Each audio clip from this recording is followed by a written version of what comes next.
Well, hello everybody. I'm Kevin Ferber. I'm 60 years old and I currently have HPV type 16 plus tonsil cancer. That's something that I thought I'd never say. I didn't even understand what it was until a couple of months ago. I'm going to tell my cancer journey, and I'm going to start by saying probably the hardest thing to ever deal with is to say those words together, is to say, I have cancer. Usually not because the words are difficult to say to yourself, although that is one part of it because it's psychology behind it. But usually if you're saying that, you're telling someone else, and that tends to have a massive impact on them, especially if you're telling your family and friends. So even being able to say that now, I've realized that I had to psychologically battle with myself to hear those words said to me by the consultants and doctors. I know that they found it difficult to say to me. And although I'm getting used to it now, it's still a pretty tough sentence to say. I'm Kevin Ferber and I have cancer. The one thing I've learned to it that I got to say right from the top is I probably thought all cancers were the same to some degree. They're not. The more I know about it, the more I realise that all cancers are different, and even HPV virus cancer, which is really complicated what that's about. If you get diagnosed with it, read up on it because you'll be there for months trying to understand it, and consultants still don't. Um, but that basically means I've got a type of throat cancer which is in my tonsil, and you'd think that anything to do with your throat is going to be a similar cancer. Again, it's not, because even with HPV, you've got hundreds of different strains of HPV, and they don't really know why it's caused. Um, Girls tend to know a lot more about HPV because it's also causes cancer of the womb and different issues from a girl's point of view. I'm no expert on it, so I don't want to talk too much about it. But the one thing for sure is when you hear that word, you tend to think all cancers with HPV are going to be the same. They're not. They're radically different. As luck has it, mine is a strain that's really treatable, so that's good, and it's been caught at a very early stage. I'll talk about why it was caught, but one of the main things is I had no symptoms, and I just had a lump on my neck that I could feel one day, and the only reason I could feel that is because I'd gone on a weight loss journey myself, and I'd lost nearly 3 stone. That changed a massive amount about how I looked, my face and my neck, and because of the loss of weight around my neck, I could feel it. Maybe something else triggered it, because if it's HPV, it can lie dormant in your body. It's not something they can test about. It's just like having a cold, and eventually your body says it reacts a certain way to HPV. You can have HPV and never know anything about it. It never causes any problem to you. The other thing to say about that, I'm a non-smoker. Apparently, in NHS standards, I'm fit and healthy, and otherwise I've no issues. I'm not on any medication. I've never had any serious health concerns. And as I say, I've never smoked and I don't drink that much. If I have a weakness, it's sugar. And if I have another weakness, it's not exercising. So I never took my health too seriously. I've always been big, fit, strong, between 17, 18 and a half stone most of the time. And I generally carry that weight well. But I'd started to head towards being a diabetic, and I wanted to reverse that. So I started to put a lot more time and thought into my health. And it's because of that time and thought that eventually I was able to predict cancer. Not that I predicted it, but I was seriously thinking about health issues and what you're eating. And therefore, health was on my mind. Also, because I had a friend who died, not of this cancer, but Pat Flynn, who made me promise towards the end of his journey, which he'd lost his battle with cancer, that I would always take symptoms of any type seriously and get checked out as soon as possible. Because the one thing you can say about cancer is your best chance of surviving it is massively increased if you get diagnosed early. And it's not a simple process. You don't just walk into the doctors and suddenly they say, oh, yeah, you've got cancer. Or if they do say that, you must be so far down that cancer journey that that it's absolutely obvious, and that's just not the case for most people. You start with very mild symptoms, and if you catch it early, you've got a way better chance of recovery. So that's the one aim of this video, is to tell you that to take your symptoms seriously. And the other part of it is to say that I've started my treatment, which is radiotherapy. I'm now 4 sessions in, 5th session today into that therapy. It's made me feel no different to normal. But I'm going to give you a quick update of where my journey started and how I've got myself to this point. In about another 5 weeks' time, I'll come to the end of the treatment, and hopefully I'm on the road to recovery. Statistically speaking, I've got very good chances of recovery because I'm 93% chance of full health recovery after the treatment and to be cancer-free, which is really, really good news for me. And I fully appreciate that for the slightest difference, whether I left it for a few months longer or if it was a different strain of HPV, the outcome for me would be statistically completely different. And I might be looking at a 10% chance of recovery. But anywhere between, do statistics make a difference? Damn right they do when you're checking it out. And I feel I started to think, look, if I've got a 30% chance of recovery, I'm going to take that as a real positive. So anything above 30 is good. Anything below 30 means I've got a real challenge on my hands. So I started to predict that as soon as they said it was likely to be cancer, I've got to feel positive. And even if they tell me I've got a 2% chance, I'm going to make that 2% chance work. So I just made sure I gave myself the best opportunity for the best outcome and that I could. And I made that mental decision right from the start. And I suggest everybody does that I would never look at something as being half empty. If somebody gave me 1% chance of doing anything, I'd jump at that 1% chance. So positive mental attitude, you can call it. That's just the way in which I'd look at it.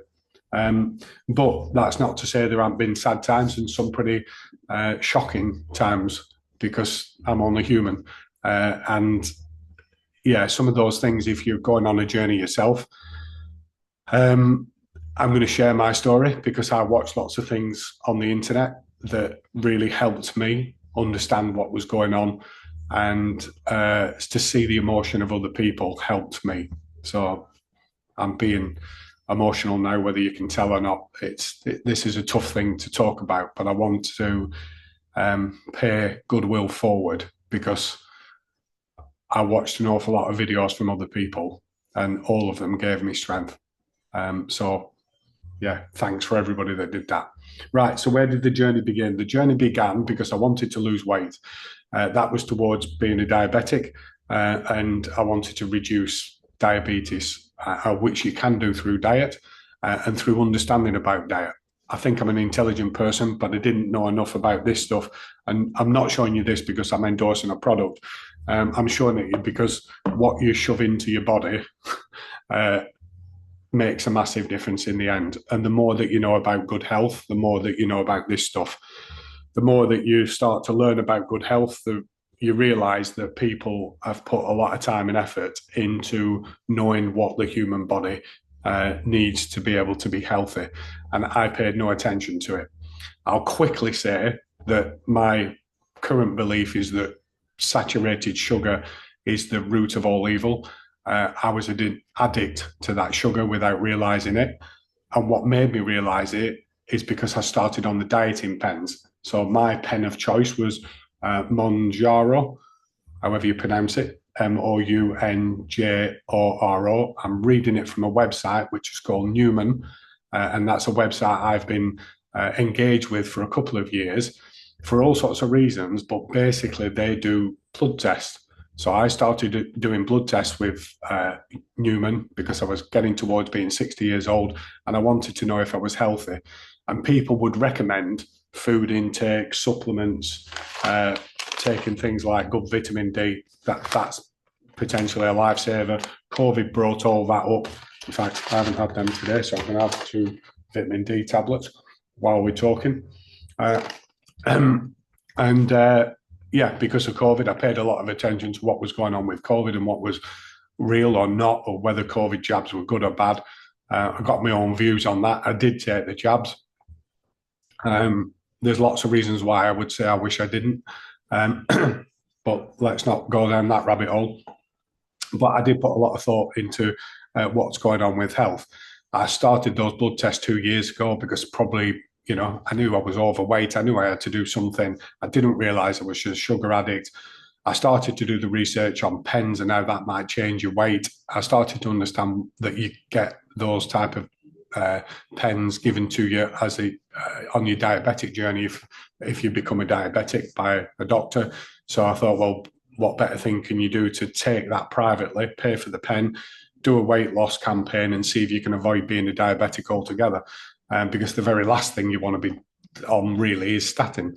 And God, there's rabbit holes to fall down on every one of these things. And anybody watching this wants to ask me, I'll happily give you my opinion, but I'm no doctor. So, all I know is what I've researched. But what I would say is the idea that your doctor gives you statins and doesn't give you any health advice is ridiculous. And it happened to me. So the idea that a doctor just says, yeah, well, you're clinically heading towards being a diabetic, so you need to be on a diabetic pen, but they don't even tell you what it does to your body. And what the main aim of it is to reduce your sugar intake, and that you need to do exercise. That's the only way to really recover to decent fitness is through exercise. And I'm not talking about the gym. In my case, it's just walking because I sit and edit all day. My lifestyle is terrible most of the time. I don't do any exercise. So getting up and just moving is exercise. I've still never joined a gym, but I try my best to walk 5,000 steps a day. And that's just parking a bit further in a car park than you would normally do. So anyway, without going down that path, I decided to make some effort towards living a healthier life, taking the weight loss pen and understanding what it was going to do for me rather than just taking the pen and thinking weight's going to fall off you. I realized that it was all about reducing your sugar intake. I started to realize that if I ate less and that the craving for sugar went away, and as it went away, I started to not have sugar in coffee. I was avoiding eating chocolate bars. I didn't eat anything too sweet. Still enjoyed the taste of it, but I just didn't need it the same way. And pretty soon, all the anxiety around food, I didn't even realize I had anxiety, by the way, had gone. And because it had gone, I started to make better choices. I didn't do any exercise, which I should have done, but I just ate less. I got out of the habit of snacking during the day, and I was able to have longer periods of time without eating, which meant that you could fast. I could do a 12-hour stint without eating. And really, there's no mystery to all of this. Whatever you shove in your mouth is going to be the outcome you get for your body. So I just started to eat better. And as I did that, I lost 3 stone. The encouragement of losing weight is good, but I should have put more focus on being fit while I was doing that, because weight loss in itself isn't healthy. It's not. Obviously, reducing fat is a good thing, but if you're still eating bad food and losing weight, you're not really getting much healthier. So I started to put more thought into that. Anyway, then out of the blue, in 3 months into my weight loss, I started to feel the lump on the neck. At that point, I didn't feel ill. I've never had any symptoms of illness, but went to see the doctor. The doctor said, well, it seems like it's probably nothing, but best to get you checked. So you can go for an early scan. I appreciate this video is going on a bit, but this is probably the start of the journey that anybody that's now thinking about cancer or is considering health, this is the critical part of what I'm going to talk about, because making that step to actually go and think a bit of a lump on my neck that causes no pain, that's of no real issue and could be nothing, making the decision to actually go to the doctors with what I would say is symptoms. Because if you go to the doctors and say, doctor, I think I'd like this testing, I'd like a cancer test, and they'll say, what symptoms have you got? You say nothing, they probably won't test you. So you've got to come up with a symptom. You've got to have something. Now, I've been to the doctors because of my friends my promise to my friend that I would take health seriously, and I've faced the embarrassment of saying, "Doctor, I've found some blood in my poo. I'm not sure what it is," and then the real embarrassment of having to say to a man, "Can you look at me bottom?" So they check for the basics first. He then says, "Seems you've had a fairly serious poo and you've got a rip in your skin. It's probably just that. Turns out you've done all that embarrassment for the sake of some rip in your skin, and there's no problem." But that's what it's all about, facing the embarrassment. That blood in my poo, I had no, it was nothing to do with cancer, but I just went. I faced it, I went, and I got it tested. So I thought this lump's going to be exactly the same. I'm going to go, I'm going to give them the symptom. It's a lump on my neck. And the doctor even said to me, well, I don't think it is anything, but what do you think? Do you want to go for further tests? And at that point, yeah, I think it might be cancer. And as soon as you say that to a doctor, they have to react because your mental state is offering them a symptom. So it's not just physical. If you believe that you feel ill, they'll take it more seriously. Therefore, I was in the fast track of being diagnosed of what is this lump on my neck? Is it a cancerous tumour? Went for the first test. I've got to say at that point, and I remember it so well, I had to ring a couple of friends. I should have said this at the beginning. I'm a single bloke. I didn't have a girlfriend or anybody around me to support me through this. I don't feel I need support. I'm a strong guy. But you're facing a test that could give you a very negative result. And you don't know whether they're going to tell you there and then, this is cancerous. What I can tell you is they won't tell you there and then. They make sure 1000% of what they're talking about. So it all seems a bit woolly at the start. Might be, we'll send you for further tests. Probably not, but they never give you anything concrete. But I still needed a little bit of support. So I rang one or two friends. I was pretty emotional. I was tearful in a way of what might come next. And that's just the test. So I understand if somebody doesn't want to go and get tested, I know what that fear is. I'm not brave, but I had pat in my ear, go and do it, stand up, give yourself the best chance. You'll never forgive yourself if you don't walk through that door. So I walked through that door, had that first test. It's a very preliminary test. He said he don't think it's anything. I think it's this. It's non-cancerous, but I want you to go. I'm not going to ignore it. I'm going to refer you again within another 2 weeks to go for a more serious test. Then you go for a more serious scan. Same thing happened again. More serious scan, more fear from my part. You might get some end results at this point. From my point of view, it wasn't. So it was a CT scan, an injection at that point to give you a glucose boost to see if they can see anything. Nothing came of that test. By then, I'm in a specialist route. So the specialist at my hospital, which is Blackburn Royal Infirmary, he's speaking to me at this point. He sends me for a biopsy as well. So the biopsy is the needle into the lump, and then they send it off for test. Again, you don't get anything straight away, but you're in the area where everybody else has got cancer. And at that point, it becomes pretty scary, to the point that the consultant said, have you got anybody to come with you? You're on your own. That's pretty unusual. You need to bring somebody with you next time. So I started to think, really? Like, that sounds like bad news, pretty scary. And maybe he knows more than he's telling me. But he says, no, we're going to send you off for the next part, the more serious one, a PET scan. Again, you have an injection of glucose, sugar, lights up any part of your body that might be cancerous, and it's a full body scan. So I went back 2 weeks to see the results of that. And when I walked in, he accidentally dropped the big C word. And actually, before then, I should take something. If this happens to you, be forewarned to it. Because whilst I was going through that scan, in their support network, what they say is the consultants, and you're looking at everything that it could be. I'm starting to read on the internet. I don't want to know too much, but I can just about work out what a tumour is on the neck and what the end results of that are. But also, he sent me into a consultation with a nurse who was going to be my dedicated nurse. If I needed to know anything else, she was just looking after me. So he said, just have a quick word with the nurse before you go. She's going to be the person that you contact if we've got any issues. So I was like, yeah, okay. Spent a bit of time talking to the nurse. And at the very end of the conversation, without saying too much more, she just said, well, this is my card. And if you need anything, give me a call. And that was the card.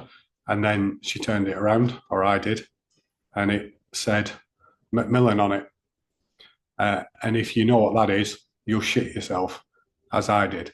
I went white because that's usually given for very serious cancer cases. And I know the angels that are Macmillan nurses follow you right through your procedure. And I know a lot of them. So that's the one point where it really hit home, and it still makes me emotional that I know I was in good hands, but I know then that the chances are I've been given this for a reason, and that person is going to see you through your journey to the end, if needs be, or to the better part of it. So then I went back to see the consultant with the results, and he said, "Well, as we knew, Kevin, it's cancer, and we don't quite know what strain it is." I nearly fell off my chair. I was on my own. I've gone through all these treatments on my own, not with anybody there. And he said, "Oh, did we not tell you it was cancer?" I said, "No." I said, "So anyway, but don't worry, because I've got my head around it. I'm prepared for it. I've done a lot of research, and I'm pretty up to speed with what's going on. What we now need to know is what strain it is and what the treatment will be, because I know there's a lot of treatments." He explained those parts of it, and I can tell you that they were generally shocked that I took the information well. And I said, "Really, is that I was in a shock? I'm no superhero." And apparently, I can tell you that I can probably compartmentalize. I can put into boxes traumatic information and deal with the present. I've learned that through sport. I've learned that through my rally driving sport. In order to deal with something that's an emergency, you can't let your emotions get in the way. And I've learned that skill in life. So I was in my professional mode of, right, deal with it, give me the information, leave the emotions to one side. We deal with what's in front of us. Yeah, I was able to do that in his presence. I had my little notebook they do Macmillan give you one of these. I had my little notebook to write down everything he said to me, and I started to make my diary of my journey. And that is really, really important for your own mental well-being, that you start to write it down. Because trust me, when people are giving you information, you can't absorb it when you're sat in front of them. And they know that, which is why they want somebody sat with you. Anyway, I was able to write it down, gave me a lot of good information. And the bottom line of the decision of the consultant's team was, we don't really know what the strand of cancer you've got, but we're showing cancerous cells. Best way to get to the bottom of this is to take out your tonsils, because your tumour is started from the lump on your neck is caused probably by the tonsil. And the tonsil looks a bit cancerous. It looks sore, it's swollen. We'll take the tonsil out, and then we'll give it a proper biopsy, and then we'll tell you what strain of cancer and confirm the cancer, because at that point it's still speculation. And this is 2 months in. So eventually I have my tonsil taken out, and they confirm the cancer and the strain of cancer. And right up to that point, you still don't know the outcome. So although I've read masses of information, I've seen information online, I now know, I was going to say everything there is to know, but I've followed the world leaders in cancer. And Americans are really good at sharing information. And the world leaders in cancer treatments are probably the paid doctors and professors, oncologists that exist in America. Because for whatever reason, there's nobody leading the way in the well, they are leading the way in the UK, but that's the NHS system that we're very quiet about it. They don't have to sell themselves. You're getting that treatment no matter what. Whereas in America, they push themselves and their hospitals because it's privately funded, and therefore they have to sell themselves. So they tend to be a lot more open and proactive and tell you that they're doing the very latest treatment. It's a benefit of a private system, in my view. The NHS has got its benefits because it's coming to you free. And trust me, that's a massive, big deal. We've got people that are in that system for all the right reasons. And it's a wonderful system in lots of ways. But would you prefer to be in a system that's trying the best to sell you their services and they're cutting edge and they've got to be better than everybody else on what they do? And they're pushing the boundaries of learning because there's a commercial benefit to it. If they find the better way to cure cancer, they earn more money out of it. With the NHS, what's the reward for the system? So that's not, I'm not talking about the individuals, but the system is a free service that's a good service for all, which will give mega positive outcomes to people that wouldn't be able to afford it in America. So overall, you could argue that the NHS free system is good.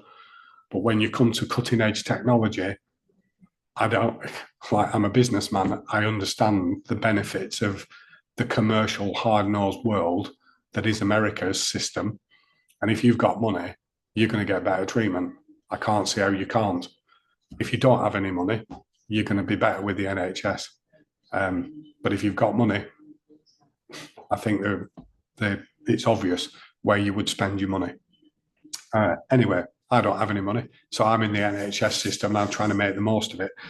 And they are brilliant and they've got loads of expertise. But everything you research will end up being on the NHS. So tonsils out, moved on a couple of weeks, back to the specialists. You start to move through the system again. I'll maybe talk about the NHS and the system that you're in. But what I would say, it's like being at school. You don't want to be there. You're scared to death of the whole system. You feel lost, like your first day at school. You don't know where to go. You don't know who's going to be nice to you. You don't know if you're going to get bullied. You don't know if you're good enough to be there. You're not. I mean, it's just such a nerve-wracking time. I'm getting treated on the same ward as my mother died on. The last time I was in the same ward was at the end of COVID to watch my mum pass away. And God bless her it was the right time for her to go. So I don't have any sadness about that. But I'm on the same ward. So it's a mind game from the moment that you walk through those doors. And I walked through those doors on my own. And I wanted to do it that way because I didn't want anybody else to be giving me false sympathy. I hate that, but that's just me. But if you need support to do it, I thoroughly get it because they're just walking through the doors is monumental. And I understand that's why people don't even want the diagnosis. You don't want the diagnosis because you know you're going to have to go to that new school to walk through that door where you don't know anything or anybody. You feel foolish for even asking for directions. And it's, how do you even pay for parking? All that stuff is hard work, let alone dealing with the consultants. And you walk through the cancer ward where people are really suffering, and you also walk past A&E and you look fit and well. And A&E is full of, there's, the way that the NHS is now overrun, and it, like, anybody that's walking into casualty and queuing up like I had to for x-rays when people are coming in for emergency treatments, it's a tough environment because you feel like a fraud. They need those CAT scans because they're in the middle of a life-saving operation, or they've just come from a road accident or flown in off a helicopter, and there's a resource team bringing them in to have an x-ray right next to you. So, when you're there with a potential cancer scan, you feel unworthy of it. And that is a humbling part of the NHS. But it's horrific as well.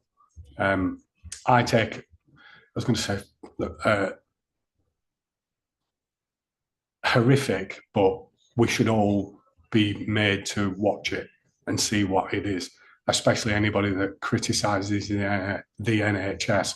Because I've made my comments earlier, I'm certainly not criticising the staff or the system. It's amazing what they do, especially with the A&E. And when you come to it, that's the benefit of the free system. You get involved in a road accident, you get the best treatment that we can give you, and it doesn't cost anything. So yeah, that's a wonderful part of the NHS. But you're part of that system until you move into the cancer wards. And then, like me having my tonsils out, I was in the cancer ward with somebody taking having a kidney taken out, and people having surgical procedures because of cancer. And again, I then start to realise that how lucky I am, because I'm fit and healthy and relatively young, and the other side of it is that the prognosis for me, when somebody starts saying 93% chance of recovery, is that the positive outcome for me is so high. I really don't have anything to worry about. That's my view on it.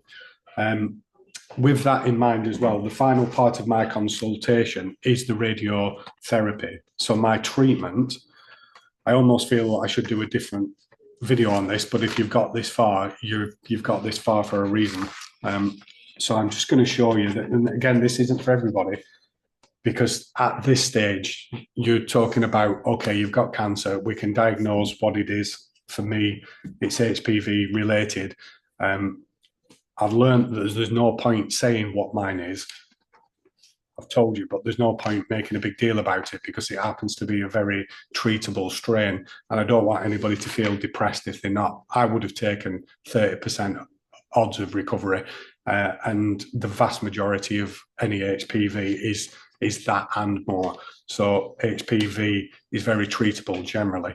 And that's what I can say about that. But what I did do in my final consultation, I'd done my research about the chemo mix of chemo and radiology, of whether you can diet your way out of cancer, full stop.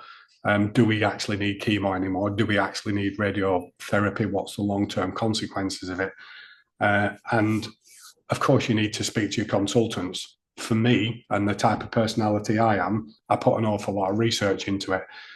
And some of the people I would follow are Stephen Bartlett. Stephen Bartlett's one of the companies he's involved in is Yule. He has many people talking on his podcasts, and they're all worth watching. The other reference that I would suggest you listen to, however you find him, and I'm just going to give you the path that I found rather than telling you to go to see somebody, which is the health advisor to the UFC. I'm going to forget his name. To type it in while we talk. The owner of the UFC.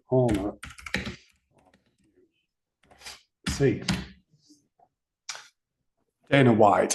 Right, so Dana White is somebody I would trust to give you his truthful prognosis or health update. If you know anything about him, he's basically not a bullshitter, and he has somebody that gave him really good health advice, and that person you need to listen to, but do it through listening to Dana White's interview with him and any reference to Dana White. If you do, you'll understand what I'm talking about. It's nothing to do with cancer, it's just health. And the one thing you'll come back to is everybody is an individual. Your cancer is absolutely individual to your biology, and your strain of cancer is 100% individual to you. And even if me and you were exactly the same, the date in which you found out, the date in which you start your treatment on the journey is massively different. If you start 6 months before or 6 months after somebody else who's almost exactly the same as you biologically, you're still going to have different outcomes and your complications in life. So the basis of that you'll find with Dana White is behind it all is doing biology tests and blood tests to work out where you are individually and your relationship with food, let alone your relationship with chemo and treatments like radiology, is we're all individuals. It's different for everybody. So I've done my research. The one basic thing I came back from the research is we all need high vitamin D for every bit of good health. I already had my vitamin D and my bloods, so I could judge whether my vitamin D needed increasing or not. For the UK, it didn't need increasing because it was anything above 50 milligrams is deemed to be okay for radiology in the UK. I was at 70. In America, you need to be above 100 before they consider it to be good. So I've improved my own vitamin D to above 100, 112, and that gives me the best opportunity by American speculation to react well to radiology. When it comes to the UK, they don't even talk to you about it. So work that out. The consultants, even for radiology, other than basic health, don't consult with you about your vitamins or what your food intake is or anything. And am I creating a fault with that? Yeah, I suppose I am. Because what you've got to understand with the NHS is they're reactive, they're not proactive. So the reaction from them is to wait until you have a problem. And when you start to tell them you've got a problem, they'll give you a solution to it. They're not proactive. So there's no consultation where I've been able to say, well, what would you recommend that I take vitamin wise, or what should my blood glucose amount be ideally, and what can I do about it?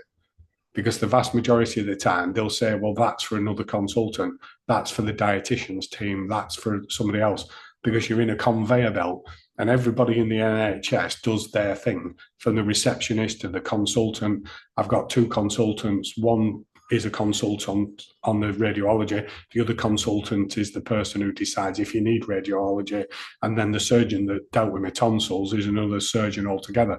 There's not a holistic approach to your health with the NHS.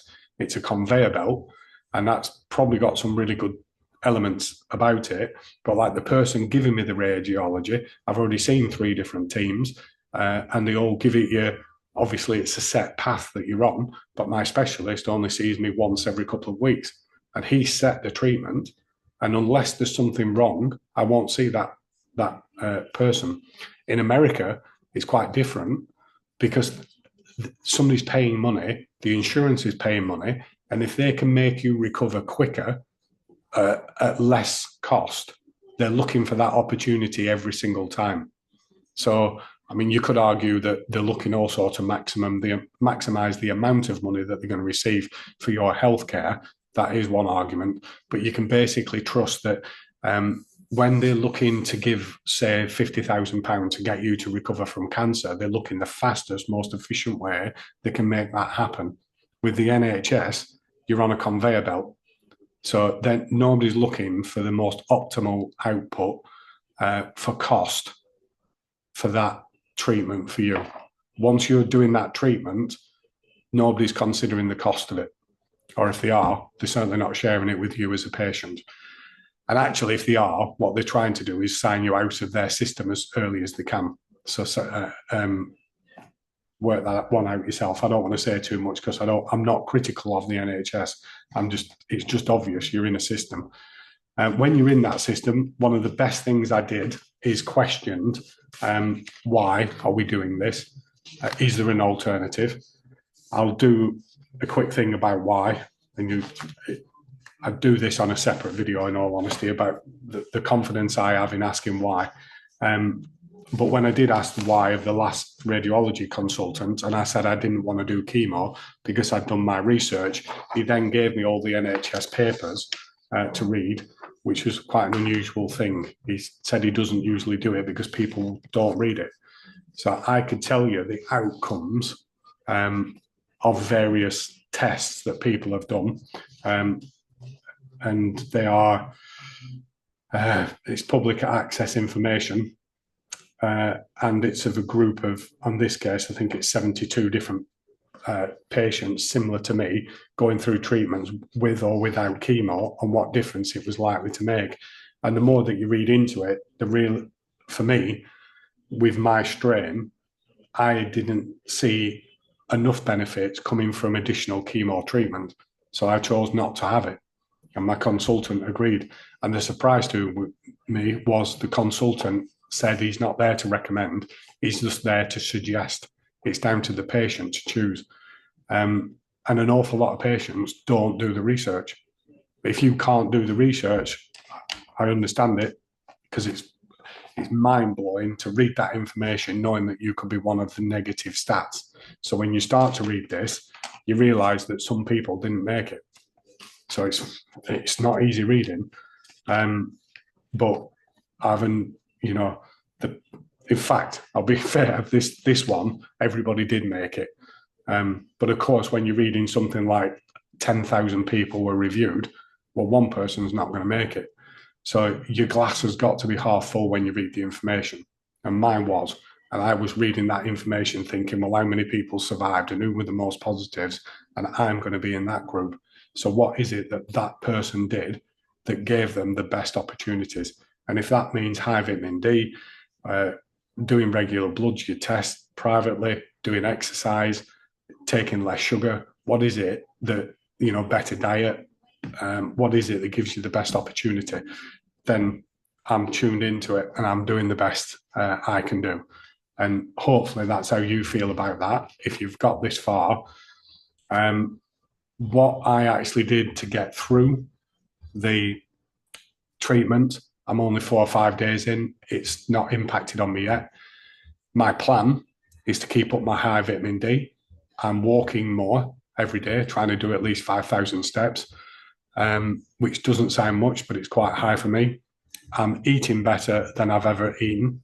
But I am taking sugar on board because they say I'm about to not be able to eat and I will lose weight, and losing weight is a bad thing.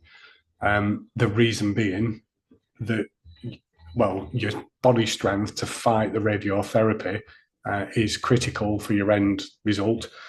And that you could obviously say the same from a muscle point of view. So if you're a gym goer and you could still be training and moving and being positive about what you're doing, that would be really good for your end outcome. And 5 days in, I could still be at the gym.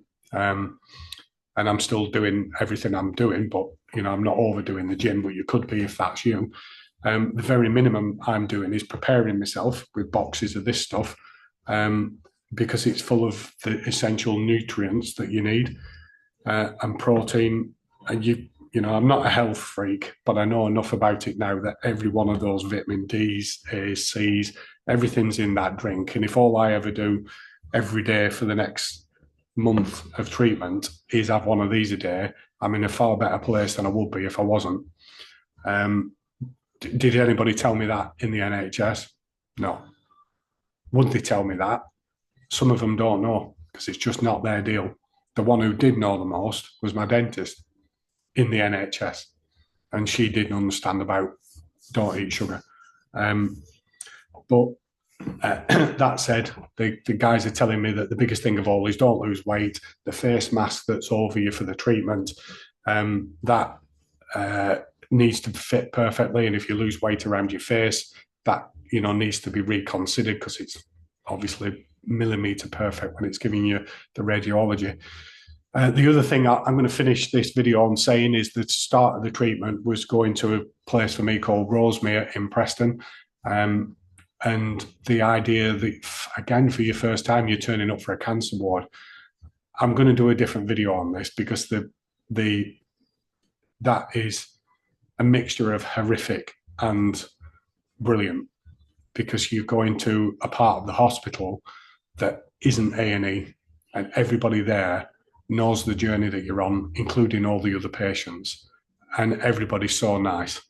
And luckily, I've had friends that have gone through this, and I listen to them a lot, and to the point where I then considered, can I get my son involved with this journey? I haven't touched upon that. Telling other people you've got cancer and then telling your close family, like my son, that you've got cancer was the hardest thing of this by a long way. And then making the decision of, do you bring them on the journey with you? That was made easy for me. As soon as I knew the stats were in my favour, it's quite an easy, positive thing to share. But it's obviously a very personal thing. Do you share this information? Well, for me, it's going to be a positive outcome. I'd have to be really unlucky if not. So from that point of view, I'm more than willing to share it. And would I share it if it was a bigger, harder, tougher challenge? I don't know. But what I hope is by sharing this, and it's a positive outcome, everybody can see that actually it wasn't that bad. Kev told us all about it. I've shared what I've done.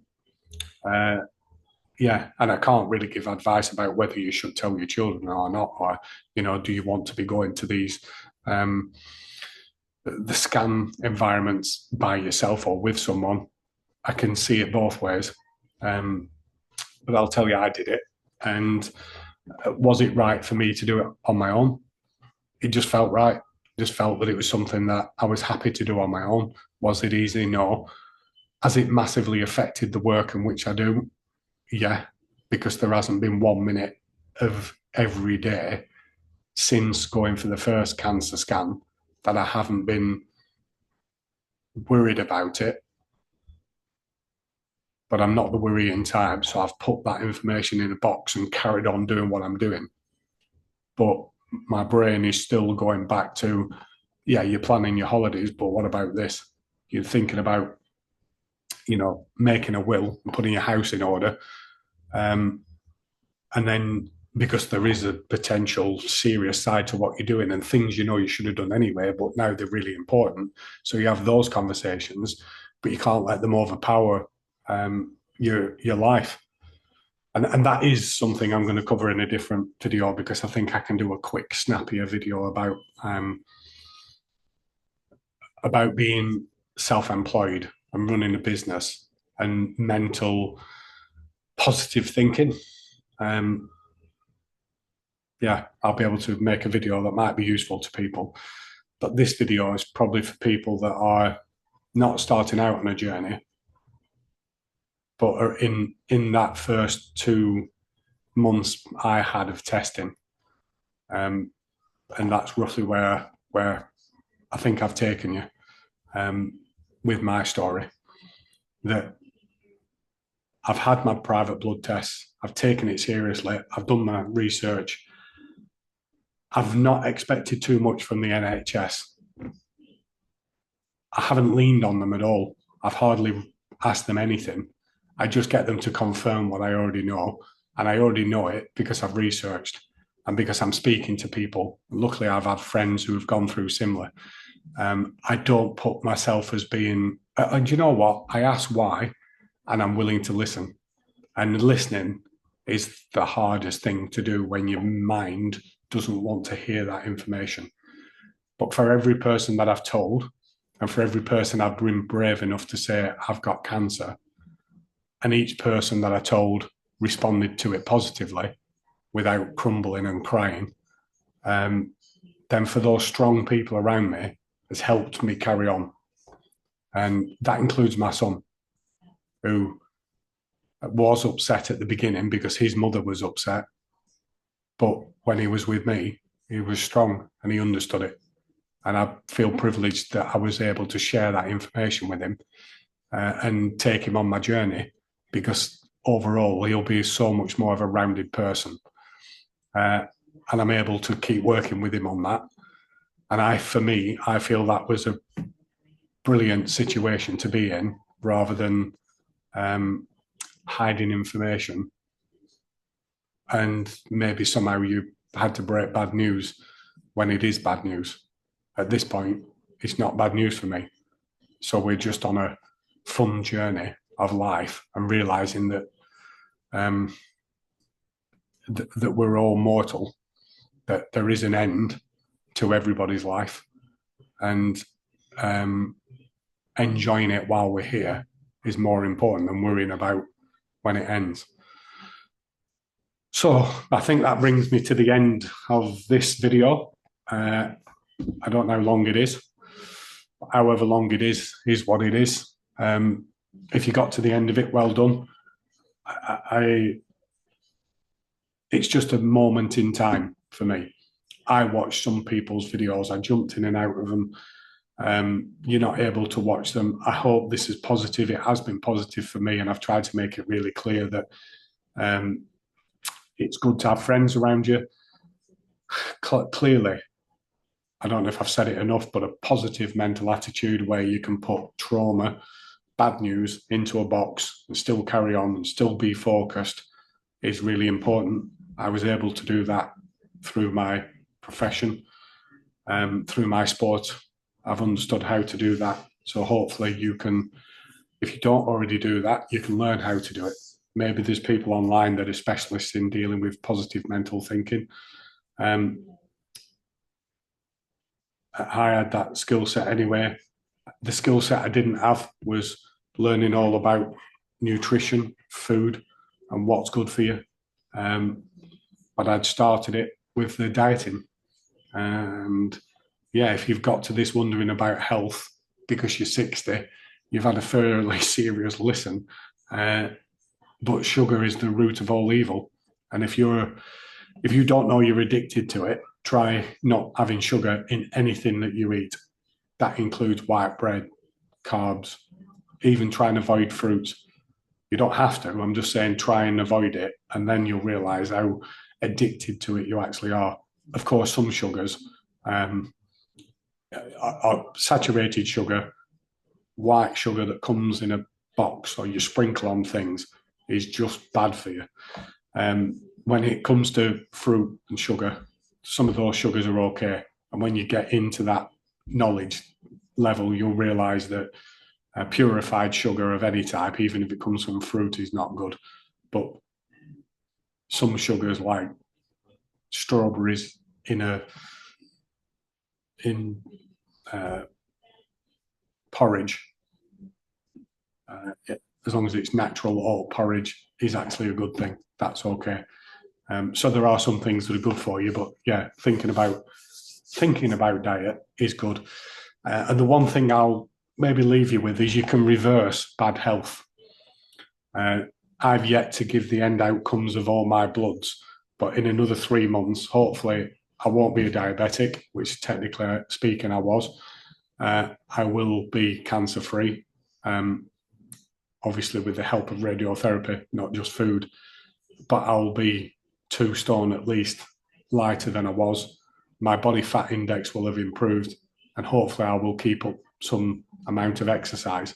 So I will be in a better place.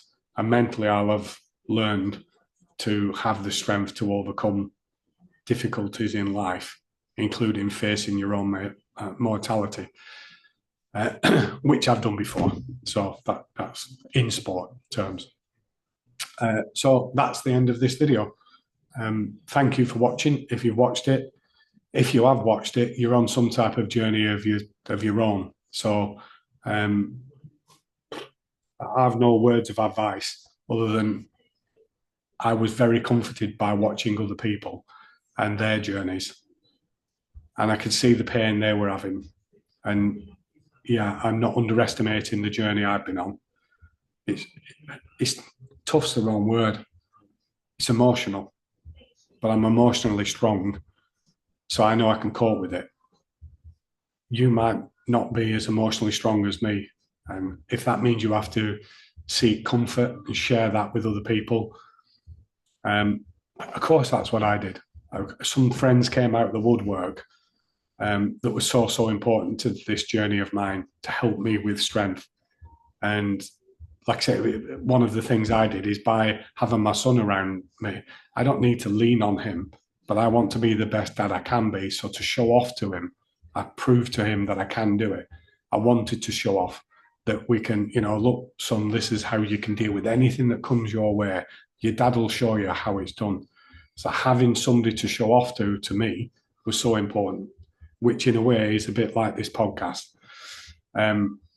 If it takes for you to be a leader at something in order to get you through it, then take that opportunity, volunteer for something, be a leader, share it with people early doors and show that you're strong. that's what I did. That suited my personality. And maybe that's something that you can think about. I hope you find your own path. That's what I'm saying. And I hope this has been of some use to you. Thanks.